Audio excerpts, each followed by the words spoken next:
রাজধানীর পল্লবী থানা হেফাজতে পুলিশের নির্যাতনে ইশতিয়াক হোসেন জনির মৃত্যুর মামলায় সাবেক এসআই জাহিদুর রহমানের যাবজ্জীবন কারাদণ্ড বহাল রেখেছেন হাইকোর্ট।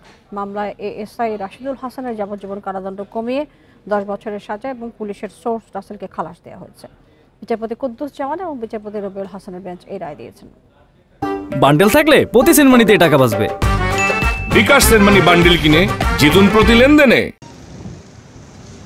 বিভিন্ন থানায় সাধারণ মানুষকে ধরে নিয়ে নির্যাতনের অনেক অভিযোগ উঠলেও প্রায় সব ক্ষেত্রেই প্রমাণের অভাবে পার পেয়ে যান অভিযুক্তরা। তবে নানা অপচেষ্টা করেও রেহাই পেল না পল্লবী থানা পুলিশ। সিসিটিভির ফুটেজ এবং বিচার বিভাগীয় তদন্তে মেলে 2014 সালে ইশতিয়াক হোসেন জনিকে থানায় নির্যাতনের প্রমাণ। মামলায় বিচারিক আদালতের দেয়া এসআই জাহিদের যাবজ্জীবন সাজা বহাল রেখেছে হাইকোর্টও। পলাতক এসআই কামরুজ্জামানকেও যাবজ্জীবন সাজা দেওয়া হয় বিচারিক আদালত থেকে। একজন নিরাপদ মানুষকে থানায় অ্যারেস্ট করে নিয়ে আসার পরে সে যদি কোনোভাবে ভিক্টিমাইজ হয় কিংবা কোনোভাবে আঘাতপ্রাপ্ত হয়, উক্ত আঘাতের পরিপ্রেক্ষিতে সংশ্লিষ্ট পুলিশ কর্তব্যরত পুলিশের বিষয়ে ইন্টারনাল এবং আউটসাইডে কোনো ইনকোয়ারি না করাটাকে এটা পুলিশের একটা গাফিলতি হিসাবে কোর্ট বিবেচনা নিয়েছেন। রায়ের পর জনির পরিবার জানায় আসামিদের হুমকিতে শঙ্কিত তারা। এছাড়া হাইকোর্ট এক আসামিকে খালাস দেয় অসন্তোষ জানান স্বজনরা।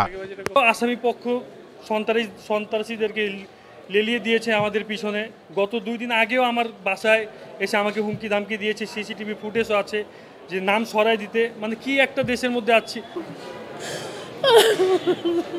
নির্যাতনে হেফাজতে মৃত্যু নিবারণ আইনের প্রথম রায় এটি। তবে মামলায় ক্ষতিপূরণ মাত্র 25,000 টাকা হওয়ায় আইনের সংস্কার চান আইনজীবীরা। একজনের মৃত্যু হইলে পরে তার ক্ষতিপূরণ 25,000 টাকা, এটা হাস্যস্কর। তা আমি আপনাদের মাধ্যমে সরকারের কাছে আবেদন রাখবো, অনেক আইন তো সংশোধন করতেছেন, এইটা সংশোধন করিয়া সর্বোচ্চ অন্তত 25 লাখ টাকা বা 1 কোটি টাকা করেন। 2014 সালে বিয়ের অনুষ্ঠান থেকে তুলে নিয়ে থানা হেফাজতে নির্যাতন করায় মারা যান জনি।